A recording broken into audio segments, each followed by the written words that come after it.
It's time for a retro wrestling review. Let's go. Let's go. From the main event marks, WWE No Mercy 2006 was a night of drama, intensity, and chaos. We've got cruiserweight goodness, blood feuds involving The Undertaker, Falls Count Anywhere, a birthday bash, and the debut of MVP. I am Troy. From the main event marks, let's get into it. This is the main event!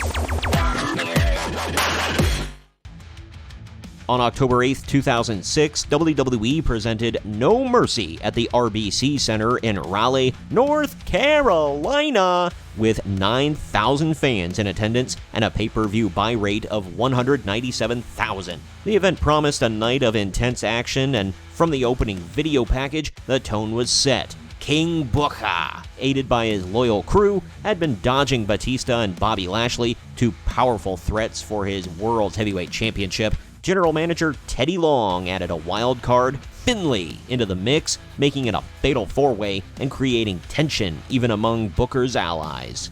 The night kicked off with Matt Hardy and Gregory Helms, former best friends turned bitter rivals. Their history together, dating back to their youth in North Carolina, gave this match a personal edge. Helms refused to put his cruiserweight title on the line, but Hardy had other plans. After a hard-fought battle, Hardy emerged victorious with a twist of fate. While Uncle Dave rated the match 3 1/4 stars, I felt it deserved a solid 3, noting the chemistry between the two, but expecting a bit more fire given their storyline.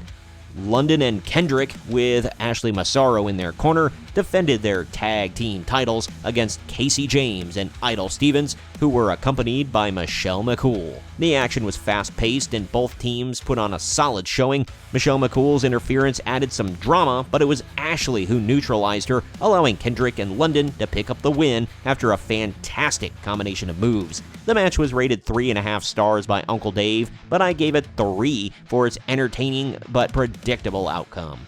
In between matches, William Regal was sent on a quest by King Booker to find Finlay and convince him to lay down in the main event. This led to a series of comedic backstage segments where Regal encountered Vito skipping rope in a dress, and later, Regal found himself covered in nacho cheese and salsa after tripping into a cart. Later on in the night, after taking a shower, he even encountered a now nude Vito, ran out of the room in fear, and as punishment for running around in the buff himself, General Manager Teddy Long put him in a one-on-one match against an opponent yet to be named. No, it was not The Undertaker. These moments provided some comedic relief, albeit goofy, in an otherwise intense night. Speaking of goofy, Teddy Long took to the ring next to celebrate the Miz's 26th birthday. What started as a cringe-inducing segment with a lap dance from Layla soon turned into a comedy of embarrassment when Big Dick Johnson, in all of his greased-up glory, emerged from a giant gift box to dance on a blindfolded Miz.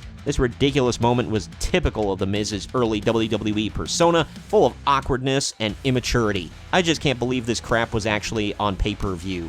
MVP made his much-anticipated in-ring debut against some schlub named Marty Garner, claiming to be the greatest athlete of all time. However, the match didn't live up to the hype as MVP toyed with his opponent before hitting the Playmaker for an easy win. Again, this was on pay-per-view. While Uncle Dave rated it a dud, I gave it a 1 star simply for MVP's entertaining presence, despite the match itself being forgettable. One of the night's marquee matches saw Mr. Kennedy take on The Undertaker. Both men delivered a strong performance, though the match ended controversially. Kennedy attempted to use the U.S. title as a weapon, but Taker turned the tables and blasted him with the belt, resulting in a disqualification and making himself look kinda dumb in the process. Despite the DQ finish, I rated the match 3.5 stars due to its intensity, well-paced action, and memorable post-match destruction, including The Undertaker tombstoning Kennedy and referee Charles Robinson. Not Little Nate. Uncle Dave, however, was a little less generous, giving it only 1.25 stars. The feud between Chavo Guerrero and Rey Mysterio reached its peak in a Falls Count Anywhere match.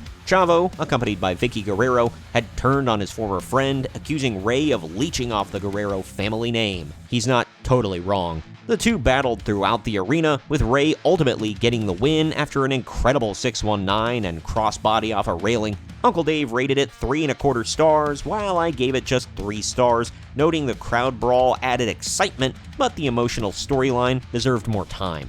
This next match marked Chris Benoit's return after a 5-month hiatus, and he didn't disappoint. William Regal and Chris Benoit delivered a stiff, technical bout, with both men bleeding by the end. Benoit eventually locked in the crippler crossface, forcing Regal to tap out. Uncle Dave rated it 3.75 stars, and I mostly agreed, giving it 3 stars for its brutal, hard-hitting nature and excellent storytelling. Definitely one of the best matches of the entire night.